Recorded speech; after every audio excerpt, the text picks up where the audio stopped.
2 Samuel 14. Joab, son of Zeruiah, knew that the king's heart longed for Absalom. So Joab sent someone to Tekoa and had a wise woman brought from there.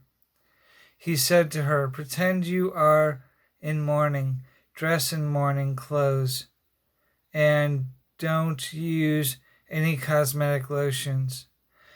Act like a woman who has spent many days grieving for the dead. Then go to the king and speak these words to him." And Joab put the words in her mouth.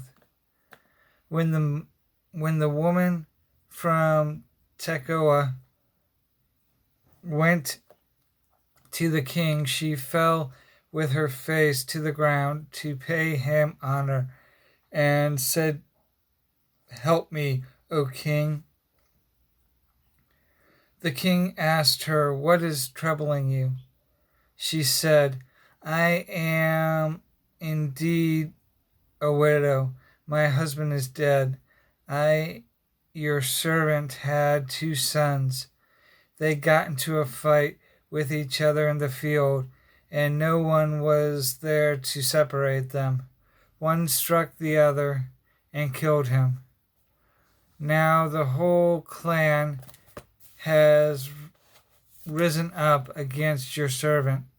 They said, 'Hand over the one who struck his brother down so that we may put him to death for the life of his brother whom he has killed.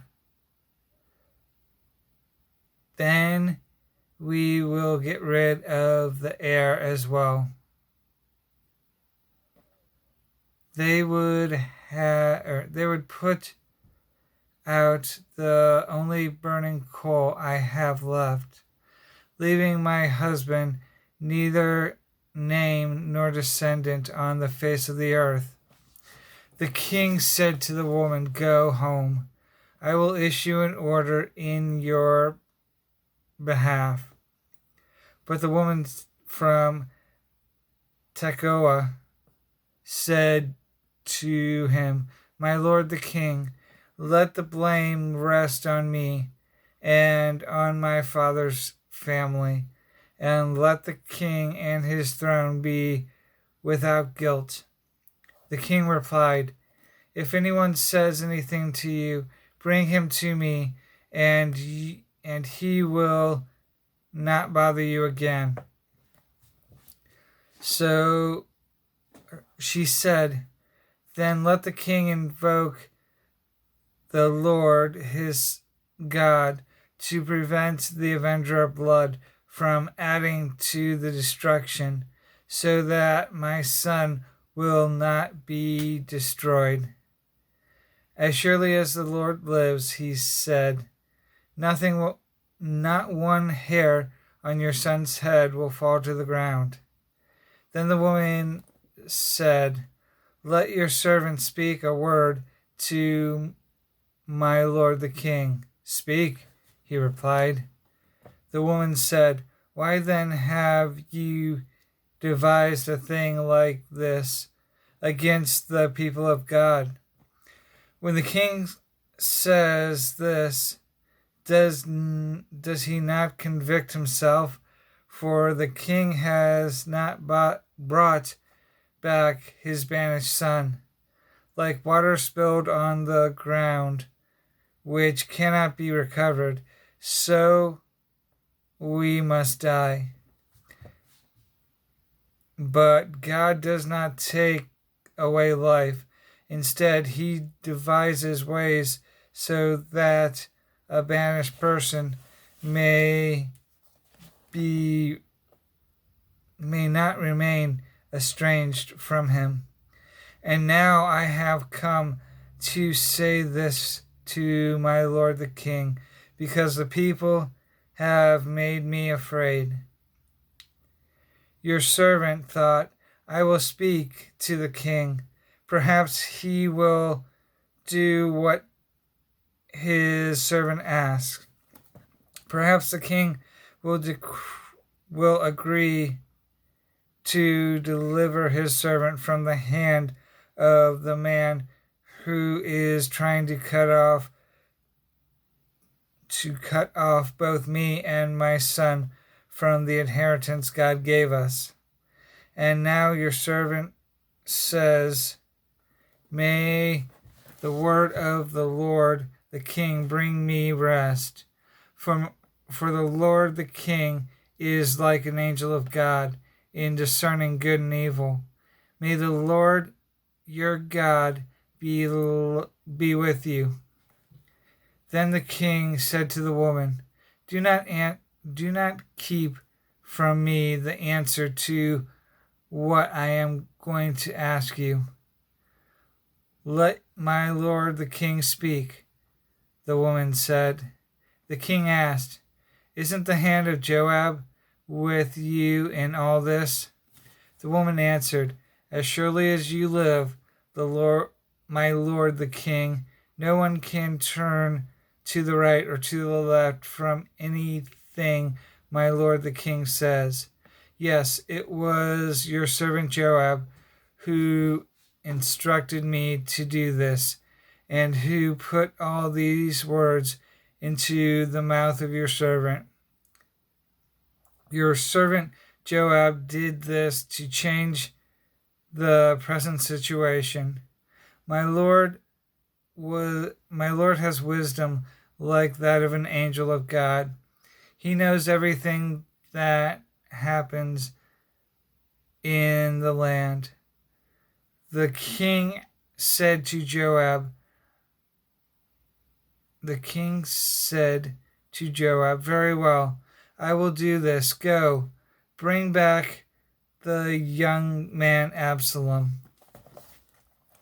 Joab fell with his face to the ground to pay him honor, and he blessed the king.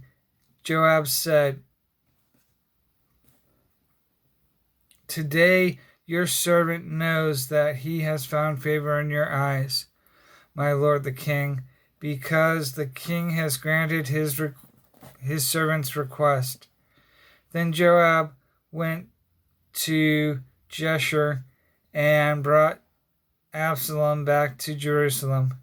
But the king said, he must go to his own house. He must not see my face.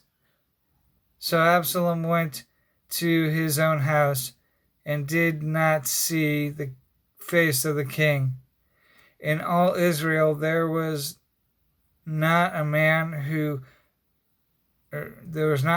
so highly praised for his handsome appearance as Absalom.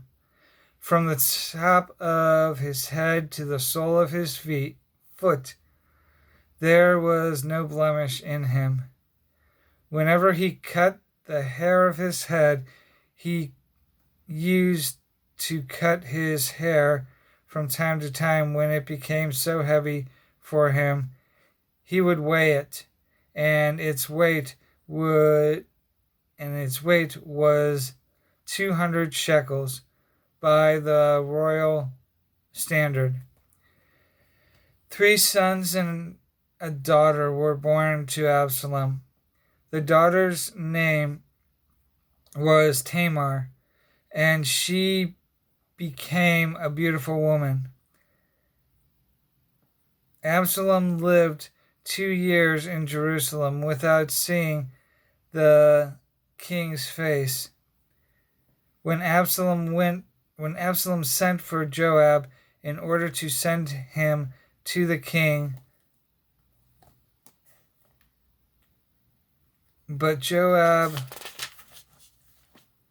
refused to come to him. So he sent a second time, but he refused to come. Then he said to his servant, look, Joab's field is next to mine, and he has barley there. So go and set it on fire.